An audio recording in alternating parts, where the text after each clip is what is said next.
Deus é bom o tempo todo. Aleluia.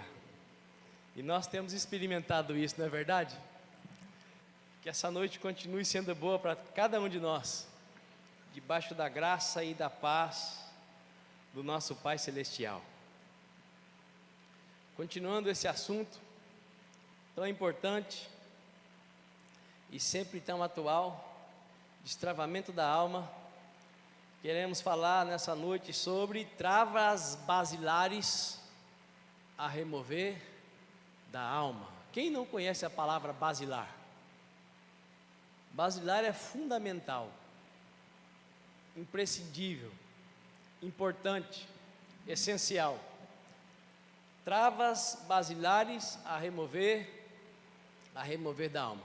Eu acredito que a maioria aqui esteja acompanhando desde a primeira, mas se você não está acompanhando desde a primeira, você pode acessar o nosso canal no YouTube e assistir.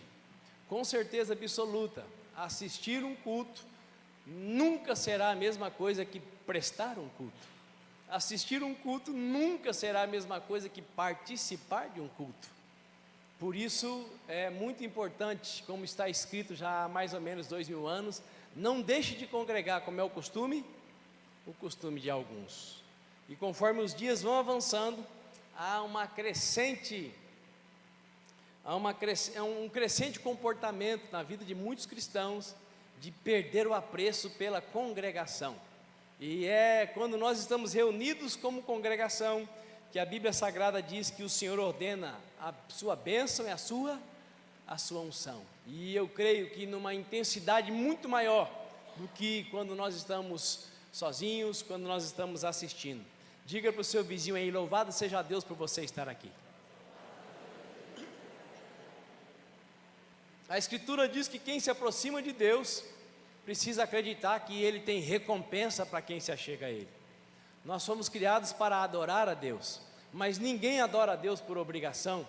Nós adoramos a Deus por decisão, por opção, e por isso Ele nos recompensa. Deus ama tanto que nós estejamos na presença dEle, que Ele deixou testamentado, escriturado, que quem se aproxima dEle é recompensado. Porque ao contrário do que até mesmo alguns cristãos pensam, o prazer de Deus está na bênção, o prazer de Deus está na vida, nunca na morte, nunca no castigo. O prazer de Deus está em abençoar, e é por isso que o nosso Pai anseia que nós tenhamos a alma plenamente destravada. O problema do pecado já foi resolvido, e ele foi resolvido definitivamente. O sacrifício de Jesus Cristo, ele resolveu de uma vez por todas a separação que havia entre o Deus 3 vezes santo e o ser humano pecador. A partir do momento que você e eu nos rendemos a Jesus Cristo de Nazaré, nós somos libertos do peso do pecado, daquilo que nos separava do nosso Pai. Agora, existem os pecados, que é aquilo que nós, infelizmente, continuamos praticando, cada vez numa intensidade menor, mas que faz parte da nossa existência na terra. E esses pecados, que já não tem mais tanta força, porque o pecado de separação foi cancelado de sobre as nossas vidas, fazem com que a nossa alma vá se acumulando de coisas que Deus não tem, não quer, nunca quis e nunca vai querer para nenhum de nós. Então as travas da alma não serão tiradas pelo Pai apenas, as travas na alma não sairão apenas pela presença do Espírito Santo que mora em nós. As travas na alma vão sair a partir da nossa decisão de não querê-las mais em nós. E eu convido você para abrir a sua Bíblia em Mateus capítulo 6, para então tratarmos essas travas basilares, que se você, por sua decisão pessoal e por um comportamento que nós já temos ensinado e falado aqui, decidir livrar-se, você vai se impressionar com o seu dia a dia. Mateus capítulo 6, versículo 12, quem já encontrou, diga amém. Está escrito: perdoa-nos as nossas dívidas, assim como perdoamos aos nossos devedores. Quem aqui nunca tinha ouvido esse versículo, ou essa sentença da oração que Jesus ensinou, na mais famosa das orações, o Pai Nosso? Quem nunca tinha ouvido essa frase? Quem nunca? Tem alguém? Difícil. Essa sentença está na resposta de Jesus aos seus discípulos, que, admirados de ver o quanto Jesus Cristo orava, eles concluíram: vamos pedir para ele ensinar a gente a orar também, porque o nosso assunto acaba em 5 minutos, e ele às vezes passa a noite inteira orando, uma tarde inteira orando, horas e horas orando. O que será que ele conversa tanto com o Pai, ou com Deus, conforme eles diziam por bom costume, com Adonai? E Jesus então passa a ensiná-los, dizendo que não é preciso usar vãs repetições quando nós estamos diante do Criador, mas a primeira coisa, a primeira palavra, o primeiro ato é reconhecer que o Criador é nosso Pai. Pai Nosso. E lá pelo meio da oração, Jesus ensina os seus discípulos que eles deveriam orar ao Pai dizendo: perdoa-nos as nossas dívidas, perdoa-nos assim como perdoamos. Eu poderia dizer que esse ensinamento de Jesus, ele faz com que nós muitas vezes não usufruamos a plenitude do perdão, porque já saiu da nossa boca: perdoe assim como eu perdoo. E Deus, Ele leva a sério o que nós falamos. Nós podemos esquecer, nós podemos não dar valor, mas Deus não. A Escritura Sagrada diz que Ele não tem problema de memória. Falou uma vez, está registrado. Agora, Jesus também ensinou que Deus precisa ver que você está acreditando no que você falou, no que você pediu, no que você está pedindo. E quem de fato e de verdade está precisando mesmo e acredita que Deus possa realizar, atender o pedido, pede até receber. O pedir até receber não é por causa de Deus, é por causa do necessitado, é por causa de mim. Se você puder, eu quero convidar você para fechar os seus olhos, para orarmos mais uma vez. Bendito Criador dos céus e da terra, Paizinho, Pai nosso, querido Pai, seja conosco nesta hora onde nós já fomos poderosamente ministrados pela palavra, através dos louvores que entoamos em honra e louvor ao Teu nome. Nós já temos sido bastante abençoados nessa noite com a Tua presença neste lugar, mas nessa hora, Pai, eu peço que o Senhor nos leve um pouco mais além, que o Senhor nos conceda plena sobriedade, que o Senhor nos conceda a graça de termos os nossos sentidos tomados de modo absoluto, que o Senhor ajude cada um de nós a nesse curto período nos desligarmos, ó Pai, de uma mensagem que quem sabe está para chegar. Dá-nos a graça de colocar, ó Pai, o nosso aparelho no modo desligado agora, não só o aparelho celular, mas o cerebelo, o centro de processamento, ó Pai, aonde as informações estão sendo, ó Deus, ativadas, reativadas e processadas na nossa mente. Espírito de Deus, traga sobre nós uma quietude que nenhum medicamento pode promover, que nenhum terapeuta, psiquiatra, psicólogo pode produzir, a não ser a Tua presença maravilhosa, a Tua presença majestosa. E se porventura houver alguém ainda nesse lugar, nesse ambiente, com algum tipo de peso, eu ordeno no nome do Senhor Jesus Cristo que o peso cesse, que o peso dê lugar ao alívio da presença do Deus Todo-Poderoso na pessoa do Espírito Santo. Continua falando conosco, Paizinho querido, somos necessitados da Tua voz, E nós oramos em nome de Jesus Cristo de Nazaré, e quem concorda diga amém. Perdoa as nossas dívidas, assim como perdoamos aos nossos devedores. Conforme temos visto até aqui, o processo de destravamento da alma é marcado simultaneamente pelo esvaziamento e também pelo enchimento.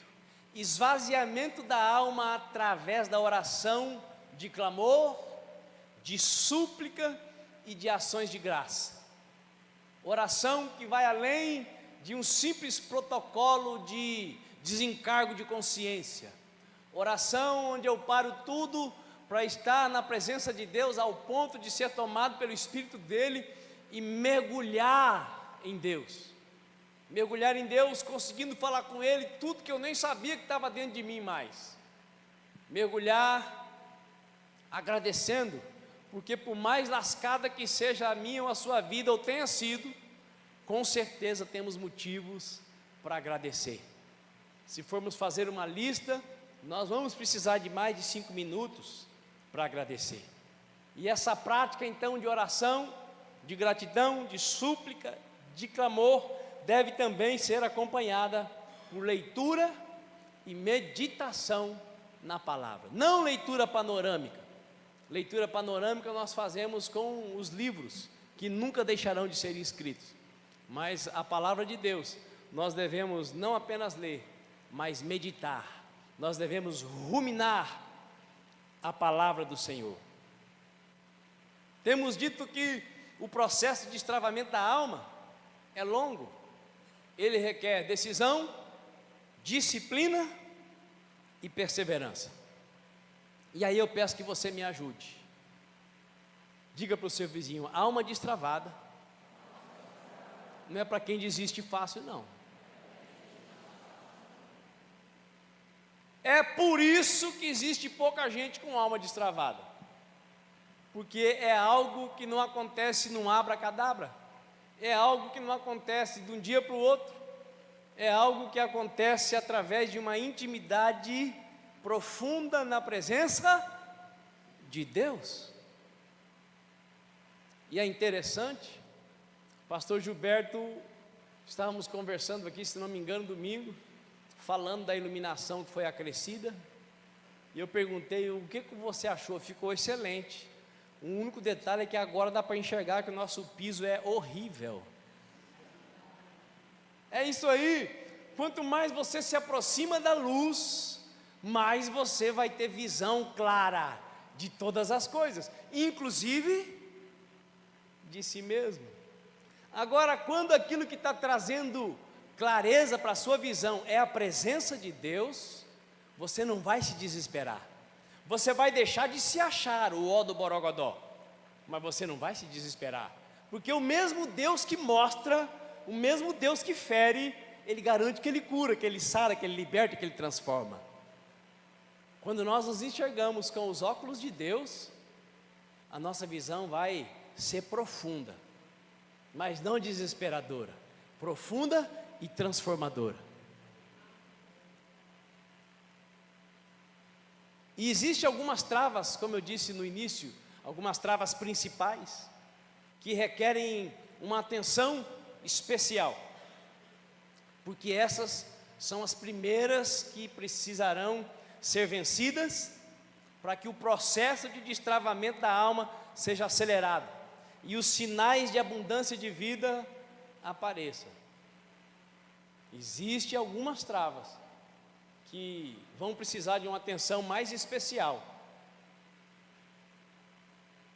porque uma vez tendo essas sendo vencidas, as menorzinhas vão se diluindo sem muito esforço, e essas travas principais dão origem, como eu disse agora, a muitas outras travinhas.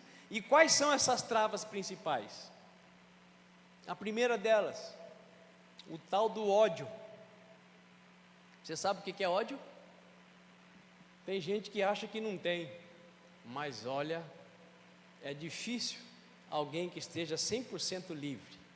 A segunda, complexo de inferioridade, medo, ganância, imoralidade sexual.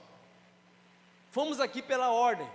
O pai de todas as demais travas é o tal do ódio. O ódio é o pai de todas as demais travas. Ele é sutil e muitas vezes parece ter sido vencido pela maioria de nós. Porém, se não for tratado com firmeza, com coragem e com verdade, ele vai embora por um tempo, mas ele sempre retorna. Ele sempre retorna e começa a gerar novas pequenas travas na alma. Eu fui gerado fora do ambiente do casamento. Meu pai roubou a minha mãe da casa dos meus avós. E durante boa parte da gestação, meu pai estava andando o Brasil. E quando ele voltou para casa, depois de muitos meses, eu já tinha nascido. E minha mãe conta que eu andei com 10 meses. E ela diz que com 11 meses, eu já falava de tudo. E também não mais sujava as calças. Andei com 10, falei com 11 e já não precisava mais usar fralda. E não fazia número 1 nem número 2 nas calças. Menino prodígio. E meu pai me criou para ser o ó do borogodó, para ser o bom.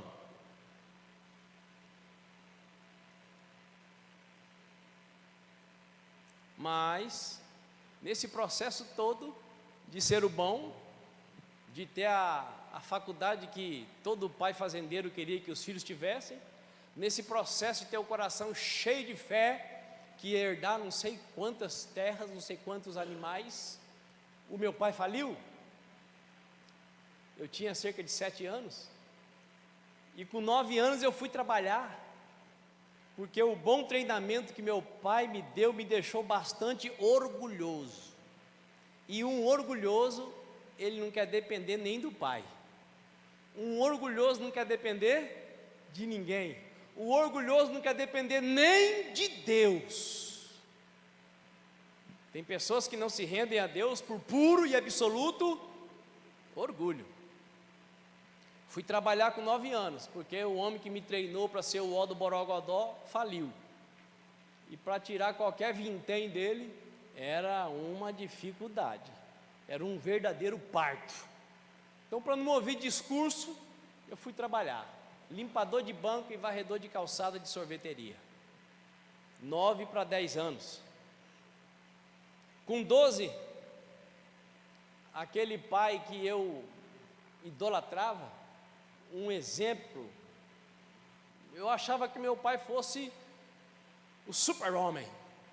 Uma das coisas que eu me lembro ali na região de Dourados, nós saímos no carro que eu mais gostava que meu pai saísse com ele, um Fusca, 1975, 1976, e quando nós pegávamos a estrada para Vila São Pedro, para ir no sítio do meu padrinho, e vinha aqueles caminhões Fenemê. Quem se lembra do caminhão Fenemê? Fazia mais barulho do que andava, né?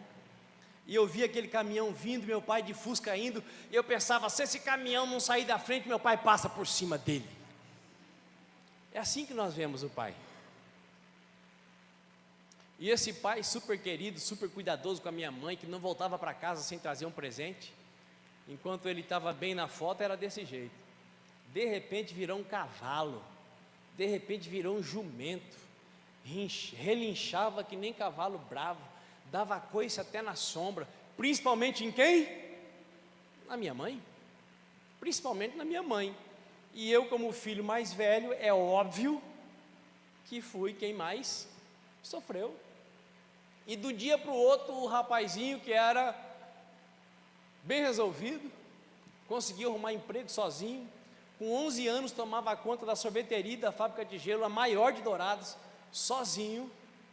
Fui colocado para dentro de mim mesmo. porque eu passei a sentir um ódio de morte pelo meu pai. Era o tempo todo? Não, ódio não é o tempo todo, mas todas as vezes que eu já estava sarando e encontrava ele berrando com a minha mãe, eu pensava, quando eu crescer eu acabo com isso. Quando eu crescer eu quero ver se ele vai ter coragem de gritar com a minha mãe. Eu vou dar na fuça dele. E aí, enquanto eu não crescia, todos os dias, a minha mãe nos colocava para rezar. Pai nosso, Ave Maria, credo apostólico, salve rainha, com Deus me deito, com Deus me levanto, com a graça de Deus, o Espírito Santo, com o santo anjo do Senhor, meu zeloso guardador, que ativa, confiou, a piedade divina, sempre rege, me guarde, governo, me ilumine. Amém. Todo dia, 6 rezas, todo santo dia. Terminava de rezar é repetir uma oração. A maioria de nós é rezador evangélico, fala com Deus a mesma coisa todo dia. Rezar é repetir uma oração, é reorar, não tem nada de errado. Terminava de rezar, aí eu tinha uma nova oração.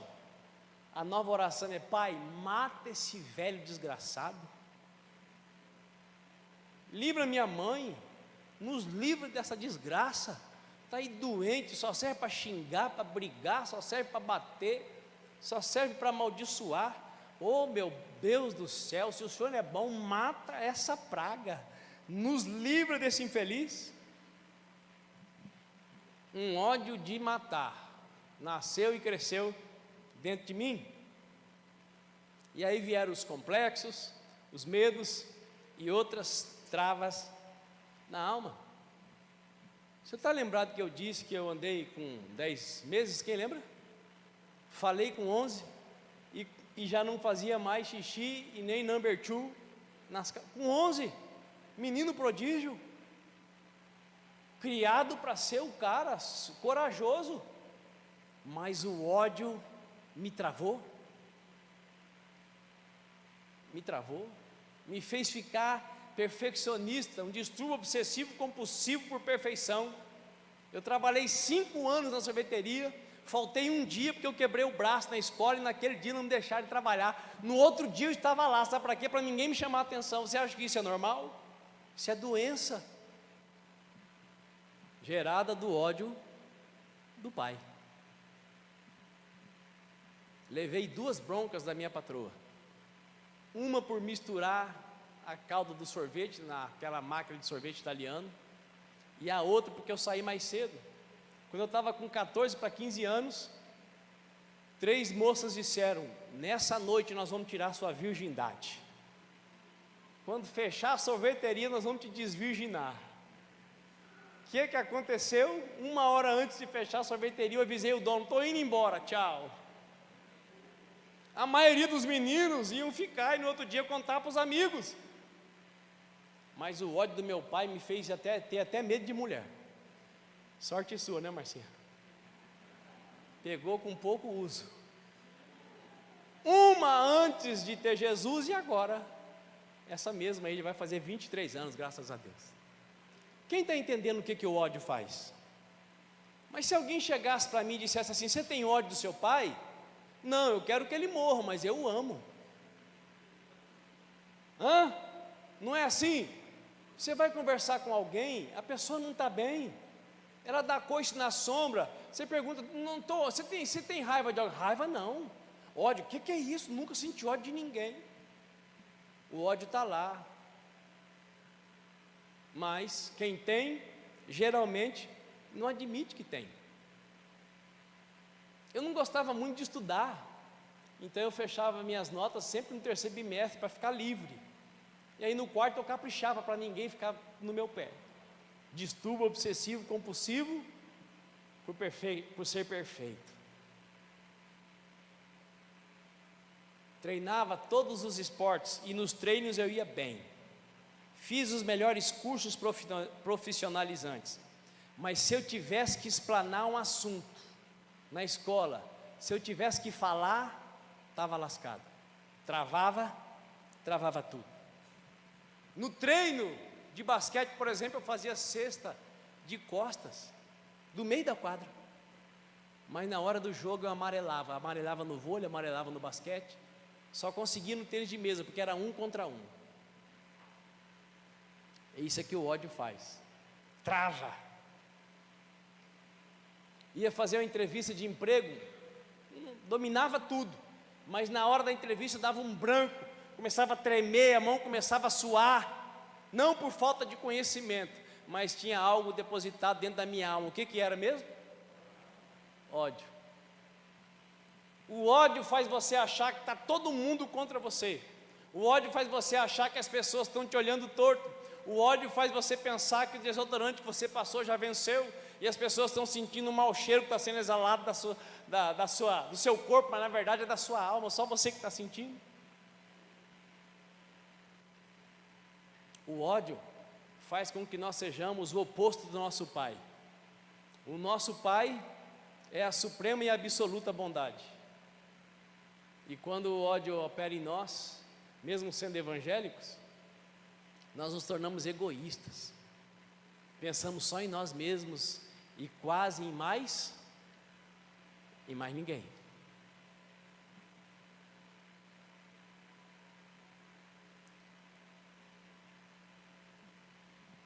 Mudamos para Campo Grande, capital. Quantas entrevistas? Não. Virei limpador de quintal, carpinteiro. Se fosse jardineiro era nobre, era top. Mas era limpador de quintal, carpidor, fabricante de vala para passar fio subterrâneo. Minha vala era a melhor de todas, do começo até o final era da mesma altura, da mesma largura. Distúrbio obsessivo compulsivo por perfeição. Mas o emprego que eu queria eu não conseguia. Sabe por quê? Falei para o seu vizinho: ódio do pai. Você está se identificando com alguma coisa? Hoje atendi uma pessoa e ela estava furiosíssima, e eu então ouvi pacienciosamente, coisa que o ódio também tira da gente. Ela terminou de falar, eu disse assim: você sabe acessar o YouTube? O que tem a ver YouTube com o que eu estou falando? Não, porque lá tem 4 ministrações sobre destravar a alma. Você está com a sua alma travada. Eu não liguei para o senhor falar que estou com a alma travada. Estou com a alma travada, coisa nenhuma. Eu falei: está ligando para mim por quê então, ô infeliz?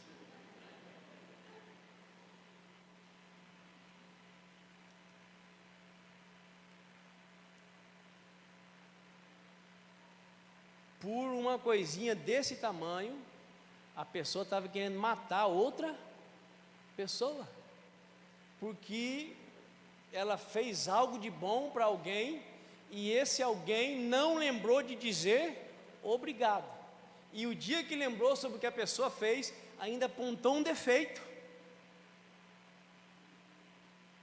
e a pessoa estava querendo matar a outra pessoa. O que é isso? Ódio guardado em algum lugar da alma. E eu falei: você tem ódio? Não tenho ódio, não! Não me acuse! Quer saber se você tem ódio? Quando alguém pisa em você, qual o primeiro sentimento que nasce dentro de você? Oh Deus, perdoa esse miserável, não sabe o que está fazendo? Se for, você não tem mais ódio. Mas se gera dentro de você uma vontade de pegar pelo pescoço, de fazer o que o Mike Tyson fez com o Holyfield,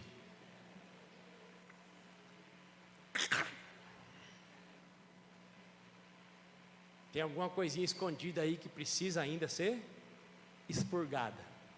Porque quando você está livre, as pessoas podem estar dando pedrada em você. Quando você está parecido com o irmão mais velho, Jesus de Nazaré, nós vamos conseguir dizer: ó Pai, perdoa-lhes, eles não sabem o que fazem. É real o que eu estou dizendo, irmãos. É real. é absoluto.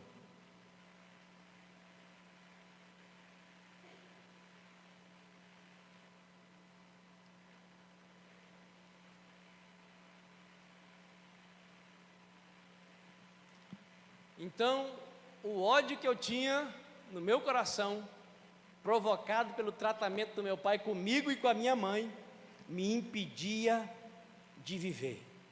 Até que finalmente fui aceito por Jesus, quando o reconheci como Salvador, que levou uns 4 anos para Jesus ser meu Senhor.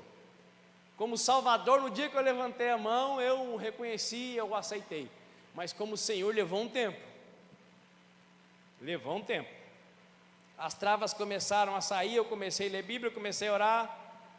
E uma das primeiras grandes mudanças, eu terminava de fazer aquelas orações todas, aquelas rezas todas, e ao invés de eu pedir, como eu fiz por uns 5 ou 6 anos, ou um pouco mais, para Deus matar o meu pai, eu passei a pedir todo dia para Deus converter o meu pai, para Deus não deixar o meu pai morrer sem se converter, sem se arrepender. E pode parecer um absurdo o que eu vou dizer para você, mas meu pai morreu de efisema pulmonar. Você sabe o que o efisema pulmonar faz? Ele vai secando a pessoa, ela vai diminuindo de tamanho, de peso, é impressionante.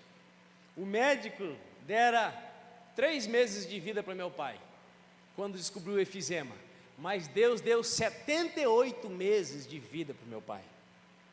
Então meu pai teve tempo para lidar com aquela enfermidade, e aí quando ele começou a encolher, a minha mãe o pegava no colo e o levava para o banheiro, dava banho no velho, e ele pediu perdão para ela só umas 200 vezes.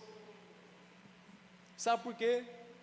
Porque o filho mais velho se libertou do ódio, e ao invés de pedir para Deus, mata esse velho desgraçado, eu passei a orar, converta o meu pai, perdoa o meu pai, não deixe o meu pai morrer do jeito que ele está. Sabe qual foi a primeira pessoa a ser curada? Eu. Tem alguém que você odeia? Tem alguém que você já odiou muito? Eu ouso dizer para você, que se você não orou muito por ela, ainda deve ter um pinguinho de ódio dela dentro de você. E esse pinguinho de ódio dessa pessoa que está dentro de você, faz com que você trate outras pessoas de um jeito que você não gostaria de tratar, que a pessoa não merece ser tratada, e que você não entende por que está fazendo assim. Mas é por causa do ódio dessa outra pessoa que está depositado dentro de você, que aconteceu lá atrás. E você estando em Cristo, você já tem o direito e o poder para se libertar disso.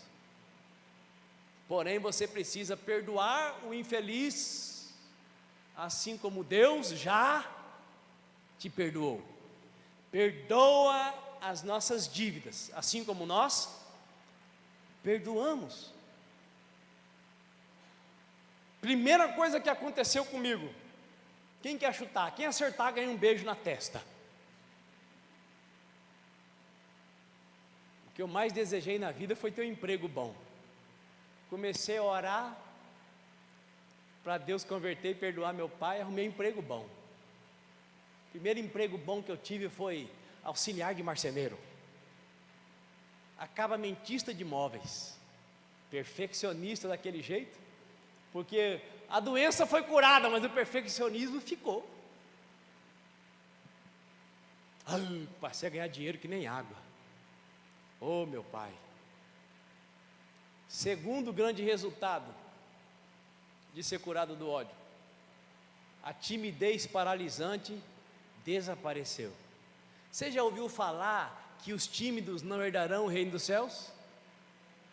Já ouviu falar? Sabe por quê? 99% de toda timidez tem a ver com alguma trava na alma, geralmente relacionada com ódio. Porque timidez é medo de se expressar, sim ou não? Vamos falar sobre isso ainda, mas passou o vídeo aqui cantando essa música. Eu não sou mais escravo do medo, filho de Deus. Como filho, você e eu já temos direito de ser livre do ódio, mas Deus não vai descer do céu para arrancar de dentro de nós. A pessoa que machucou você precisa que você ore por ela, mas já morreu, ore a si mesmo, porque a oração não é para quem já morreu, a oração é para o Deus que está vivo.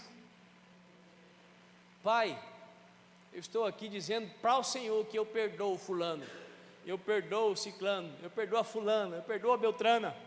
Pai, eu perdoo. Se tiver vivo, não só perdoe, mas profetize. Profetize.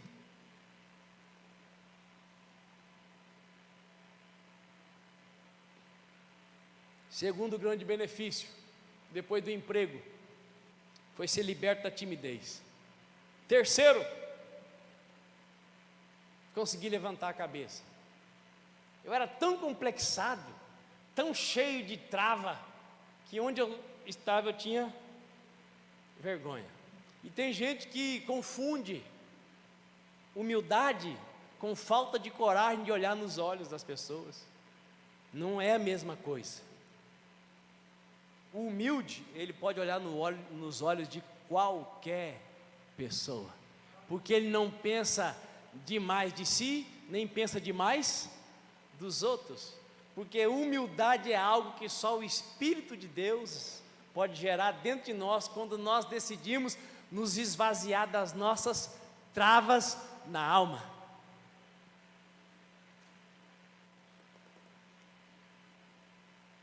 Apóstolo, por que você está falando de você? Estou falando de mim para dizer que é possível viver sem trava na alma, porque eu fui criado para ser todo travado, porque arrogância, prepotência e presunção, achar que é o ó do borogodó, é o pior tipo de trava que um ser humano pode ter.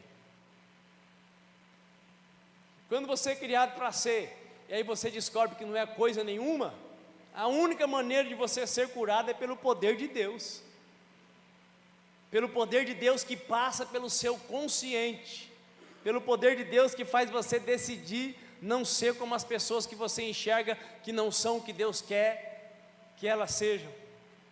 E aí, ao invés de você criticar os outros, você vai cuidar da sua própria vida. Complexos de inferioridade, nós não vamos falar sobre eles hoje, vai ficar para a próxima. Mas o complexo de inferioridade é o que faz com que uma pessoa fique fixada na vida da outra.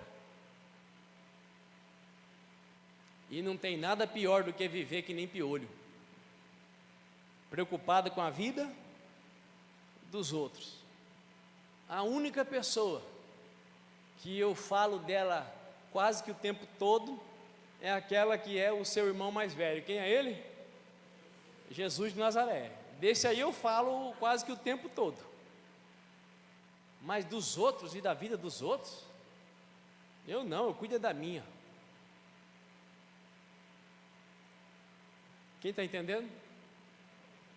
O ódio faz com que a gente fique procurando sujeira em quem acabou de tomar banho. O ódio faz a gente deixar de enxergar que faz 3 dias que não toma banho e está vivendo de desfedorizante. Você sente o mau cheiro, mas arruma um jeito para disfarçar.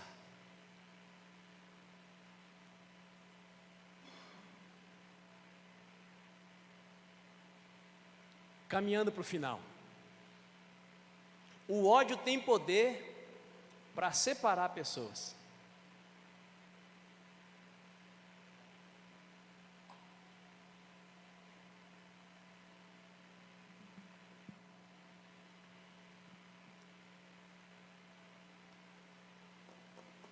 Irmãos, é impossível você andar na vontade de Deus e você não ser perseguido. Impossível. Porque Jesus disse assim, ó: bem-aventurados sois, quando por minha causa vos perseguirem, vos injuriarem e mentindo disserem todo mal contra vós. As pessoas, ou até mesmo você, quando está sendo perseguido, quando alguém está te difamando, quando alguém está te injuriando, o que isso provoca dentro de você? Você fica alegre? Você fica feliz? Você se lembra que você está agradando a Deus e é por isso que você está sendo perseguido? Quando você não merece, é isso que acontece dentro de você? Se não é, é porque dentro de você tem um pouquinho de ódio, porque foi Jesus de Nazaré que disse que quando você e eu formos perseguidos, injuriados e difamados, nós seremos verdadeiramente felizes. Dia desses teve um irmão muito abençoado que saiu de perto de nós, quem se lembra? E o cabra começou a falar um monte de coisa a meu respeito, e muitas pessoas chegaram em mim e estavam preocupadas comigo. Se eu não estava com raiva, se eu não queria matar, não, eu tive vontade de bater, porque sem vergonha precisa apanhar. Mas a minha preocupação não era comigo, é com ele. Tem filhos, esposa. A Bíblia diz assim, que quando você se levanta contra alguém que trabalha para Deus, que vive para Deus e não deve, está se levantando contra o próprio Deus. Então, se você está livre do ódio, não deseja o mal para ninguém, quando alguém se levanta contra você, a primeira coisa que vai ter na sua alma não é raiva, não é vontade de que a pessoa morra, é compaixão. Porque se você é mesmo filho, a vingança não pertence a você, a vingança pertence ao Senhor. Quando eu não tenho mais ódio, eu não quero ver a desgraça de ninguém. Nos primeiros dias eu falei, se vier falar comigo vai apanhar, porque eu estava bravo, porque safadeza deixa a gente irado, sim ou não? Deus fica irado, mas Deus tem ódio? Não, é diferente. Ódio e ira são coisas diferentes. Mas o ódio separa as pessoas. Por que eu estou falando isso? O homem de fora que mais pregou na nossa comunidade foi um pastor desse tamanho assim. É aquele que dizia assim, está na Bíblia? Quem lembra? Está na Bíblia? Eu creio. Puxa, eu cuidei desse homem, eu amei esse homem. E ontem ele apareceu aqui. Quando eu vi, falei, meu Deus.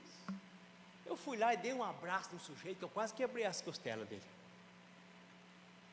Eu falei, eu te amo, rapaz, você pode não acreditar, mas ainda te amo.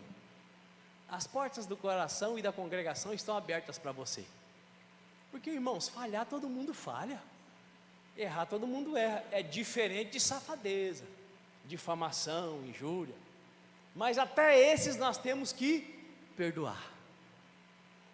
Quem está me entendendo? Agora imagine você que o irmão da mesma congregação, que senta com você, que come com você, que anda com você, pisou na bola, errou. E aí você não consegue mais conviver com essa pessoa. Tem ódio no seu coração ou não tem? Tem. Porque se o nosso Pai nos perdoa e nos abraça, como é que nós não vamos perdoar e abraçar? Mas apóstolo, e o cidadão que convence um monte de gente e leva as pessoas embora, e se ele vier pedir perdão para você? Bom, se se arrependeu mesmo, vai trazer todo o povo de volta. Quem está me entendendo? Porque arrependimento gera mudança de atitude. Ah, me perdoa, mas continua tudo igual? Não, a Bíblia não diz que nós temos que ser otários, idiotas. A Bíblia ensina a perdoar. Sabe o que é perdoar num caso desse? É ficar livre da pessoa. Mas eu estou aqui arrependido porque eu estou me lascando. Ah, você está arrependido? Então refaça a desgraça que você fez. Quem está me entendendo? Deus entrou na casa do Zaqueu e ele se arrependeu de ter extorquido o povo. O que ele disse que ia fazer? Ele ia restituir quantas vezes? 4 vezes. Mas o perdão que eu preciso liberar e que você precisa liberar independe do outro. Nós damos perdão porque nós somos filhos do nosso Pai. Nós damos perdão para que o nosso coração não tenha ódio nenhum. O que você acha? Quando eu comecei a orar pelo meu pai, pedindo para que Deus não o deixasse morrer, ele já tinha aceitado Jesus? Não, meu pai levou 8 anos depois que eu me converti para entregar a vida para Jesus. 8 anos. E nesses anos eu passei orando por ele de dia e de noite. Quando o ódio sai, o amor entra. E quando o amor entra, as travas começam a derreter dentro de nós. Posso ouvir um glória a Deus? Ódio gera câncer. Ódio deixa a pessoa enfesada. Você sabe o que é uma pessoa enfesada? Uma pessoa enfesada é aquela que o intestino não funciona. As fezes não saem, ficam nela, ela fica enfesada. Ódio gera prisão intestinal. É engraçado, mas é sério. Ódio gera insônia. A maioria das insônias são causadas por um ódiozinho escondido em algum cômodo da alma. Porque você tem direito de se deitar em paz e dormir tranquilo e acordar seguro. Em paz eu me deito e logo pego no sono. O ódio tem poder para impedir relacionamentos profundos. Não, eu me relaciono com as pessoas até um certo ponto, porque eu fui tão machucado que eu não consigo mais confiar em ninguém. Imagine se Deus fosse assim, quem de nós poderia adorá-lo? Se Deus precisasse desconfiar, não ia sobrar ninguém?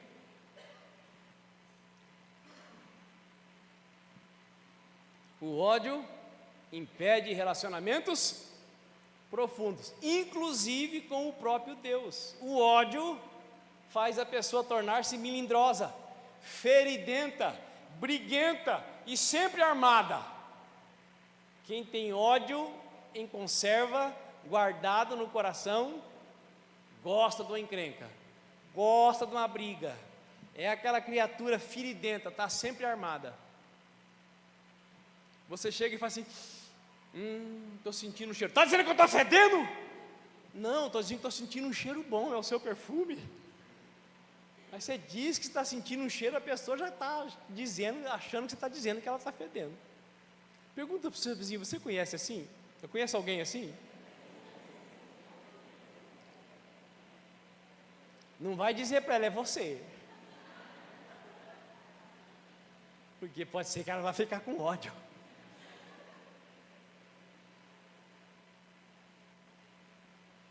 Quer um exemplo de ódio guardado no coração? Esse é simplesinho demais. Simplesinho. Tem gente que o ódio entrou quando o coleguinha roubou o pirulito. Aí, qualquer comida que o pai ou a mãe coloque na mesa, não tem nada que tá bom. Hã? Pô, você está exagerando. Não estou. Criança que tem gratidão no coração, ela pode até dizer: hoje eu não quero. Mas criança que tem mágoa, ódio no coração, não tem nenhuma comida que presta. Os pais ouvem mais reclamação do que obrigado papai, obrigado mamãe. Mas eu sou adulto e eu vivo reclamando da comida. Pode ter certeza que tem ódio aí dentro. Porque o amor não se ufana, não se ensoberbece, não reclama, tudo suporta, tudo crê. Quando você ama, a comida pode não estar boa, mas o desgraçado que fez merece um obrigado. Passou 3 horas na cozinha, mas quando o ódio está lá, você não lembra de nada nem de ninguém, você só sabe reclamar de tudo. Preste atenção nos seus filhos. Tem filho que casou porque odiava o pai e a mãe. Não aguentava ficar em casa e casou. A gente sai de perto do pai e da mãe por amor? Ou por ódio? Vou casar para me livrar. Aí descobre que casou com alguém pior do que o pai e a mãe junto. Ou seja, não adianta fugir do ódio, tem que resolver.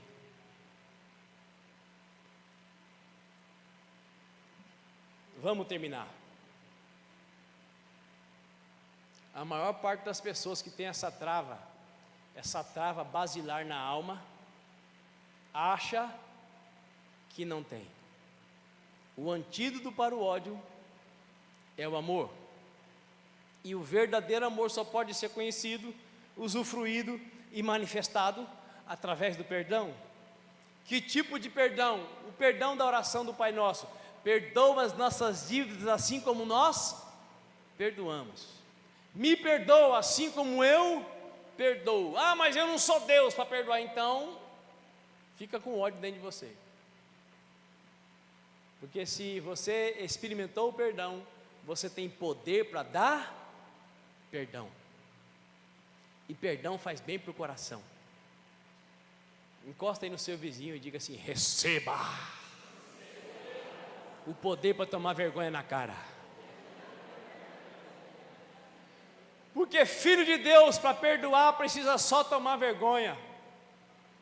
Porque filho de Deus tem o Espírito do Pai morando dentro. E se eu decidir, Ele é poderoso para me ajudar, para me capacitar.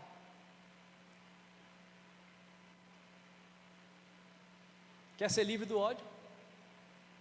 Decida perdoar os outros com o mesmo perdão que você recebera de Deus. Perdoar e ficar remoendo. Perdoou? Perdoar e não conseguir mais sentar junto à mesa alguém que está no mesmo ambiente, congrega na mesma igreja, faz parte da mesma família. Perdoou? Não. Perdoar e não conseguir mais ouvir a voz. Perdoou? Perdoar e não conseguir mais se arriscar em dar mais uma chance para a pessoa que é do seu ciclo de relacionamento. Perdoou? Perdoar e desejar que a pessoa se lasque. Perdoou? Tem alguém que você precisa perdoar de verdade? Eu não consigo perdoar, é porque tem ódio guardado dentro de você. E como é que faz para exercitar o perdão sobre a pessoa que eu odeio? Orando por ela. Você começa a orar, é impressionante. Você começa a orar, você para de lembrar da pessoa. Eu me lembro quando um dos pastores que eu mais admirava pelo conhecimento da Bíblia, e aí eu vi o meu primeiro milagre que Deus operou através da minha vida. Aquele garotinho que eu já contei, que tinha um osteocondroma nas costas, o tumor que nem o corcunda de Notre Dame. Quem já ouviu os testemunhos? Aí tinha um caroção, 2 caroços aqui, 2 tumores atrás da orelha, escorria um líquido. O que parecia o líquido mesmo? Leite condensado Nestlé. Era grosso, amarelo assim. Tinha peito de... E Deus curou o rapaz de tudo. E levei o rapaz na igreja que eu congregava para testemunhar, e foi uma maravilha, o povo se alegrou. E eu convoquei quem queria ser curado para ir para frente, pessoas foram e Deus curou.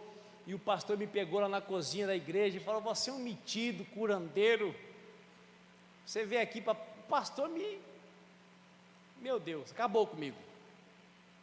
E eu voltei para a cidade que eu morava. Eu acordava de manhã, de quem que eu lembrava?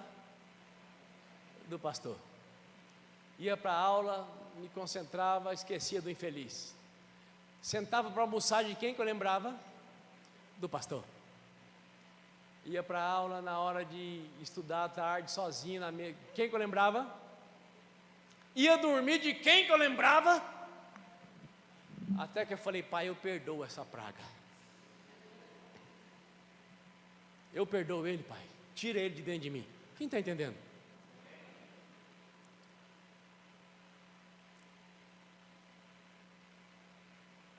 Perdoar e desejar que a pessoa se lasque é porque tem ódio guardado dentro do coração. O perdão que Deus tem para você, o perdão que Deus tem para mim, é aquele que Ele lança os nossos pecados nas profundezas do mar. E Deus lança os nossos pecados, as nossas culpas, as nossas debilidades nas profundezas do mar do esquecimento. Perdoar de verdade não significa que vai ser apagado da memória, mas não vai mais ter peso dentro da sua alma. Eu tive 2 namoradas mesmo, 2. E a primeira delas, que não era nem de perto tão linda quanto a minha esposa, quando nós estávamos andando aqui nas ruas de Campo Grande, se ela olhasse para um lado ou para o outro andando a pé, está olhando para quem, vagabunda? Se você quer ficar com o cara do carro, por que você não vai lá, pam, pam, pam, para ele? Sabe o que era isso? Ódio guardado dentro do coração. Ciúme doentio tem a ver com ódio, não com amor. Antes de me casar, falei: Marcinha, eu sou ciumento, mas vou controlar o ciúme, porque se eu for demonstrar o ciúme, você não vai poder respirar, porque certamente vai ter muito mais gente olhando para você do que quando você está livre do ódio. O complexo de inferioridade vai embora também. Quem está me entendendo? A sua mulher ali, é verdade, mas por que você acha que Deus deu ela para mim? Porque eu também sou o cara.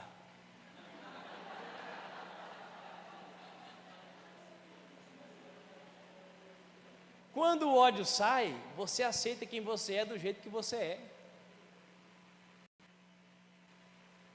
Antes eu tinha complexo do meu nariz, agora meu nariz é profético. Quando eu rio, ó, fica parecendo um bico de uma águia, ó. É isso aí. Não se aceitar é porque tem ódio lá dentro. Agora, se você deixar Deus encher de amor, tudo é transformado.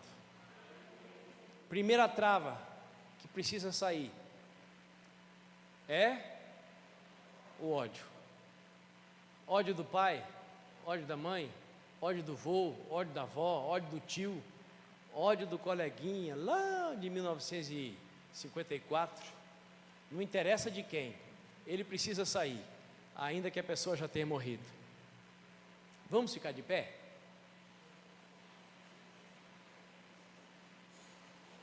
Eu gostaria de chamar os pastores aqui, os pastores que estavam lá na reunião e estão habilitados para estar aqui à frente, por favor. Porque caso depois que eu orar, houver alguém que precisa receber uma oração com imposição de mãos, os pastores estão aqui para colocar a mão na sua cabeça. De repente você precisa falar, não apenas com Deus, você precisa falar com alguém de carne e osso. Então você vai ter essa oportunidade agora, caso você precise. Porque o que nós estamos falando aqui é muito sério. É muito sério. Muito sério.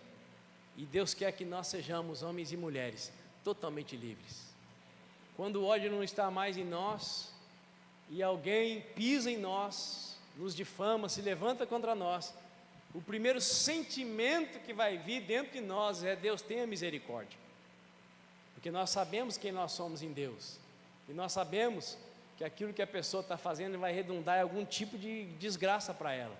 Então nós deveríamos ser como Jesus na cruz e como Estevão ao ser apedrejado. Pai, tem misericórdia dessa criatura. Tem misericórdia dessa criatura. Se você puder, coloque suas 2 mãos assim. Poderoso Deus, o único ser no universo capaz de sondar todos os corações ao mesmo tempo é o Senhor. E o Senhor sonda os nossos corações, nunca para nos condenar, mas sempre para nos curar, para nos libertar nesse tempo que estamos vivendo da estação da graça, da estação da misericórdia que se renova a cada manhã.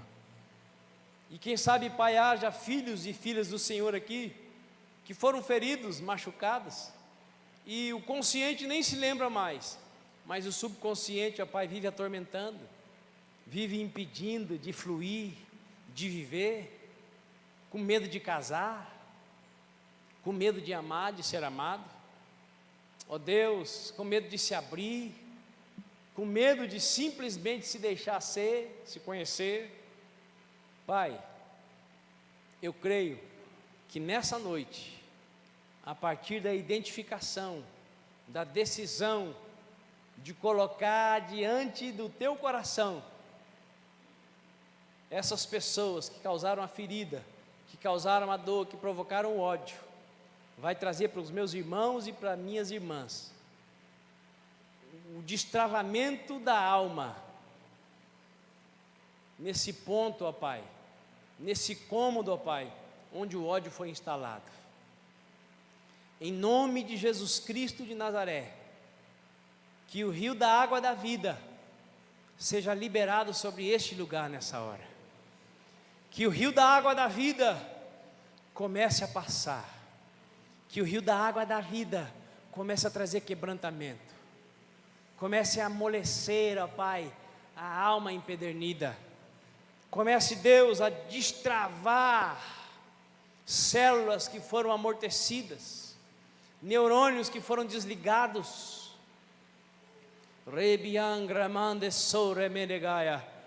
Poderoso Deus, em nome de Jesus Cristo de Nazaré, que flua do trono do Senhor uma graça transformadora, curativa e libertadora.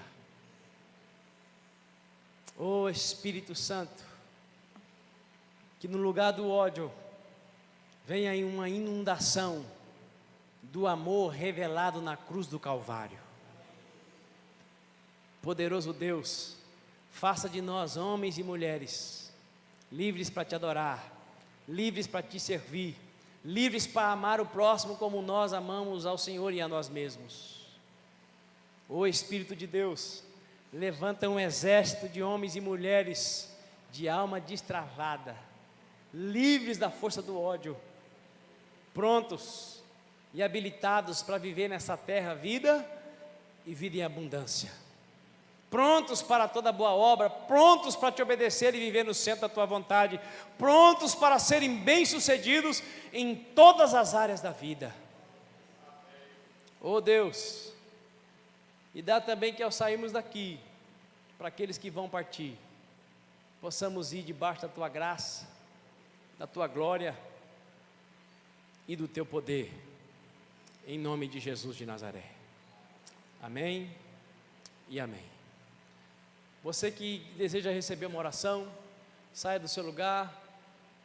Qualquer um desses pastores que estão aqui estão prontos para orar por você. Você que não precisa de receber oração, está liberado para ir para onde você determinou no seu coração que iria. Vá na paz do Senhor, que o Senhor te leve muito mais além, que o Senhor faça a glória dele resplandecer através de você, e que você seja alguém totalmente destravado, para tornar-se um destravador de alma, no nome de Jesus de Nazaré.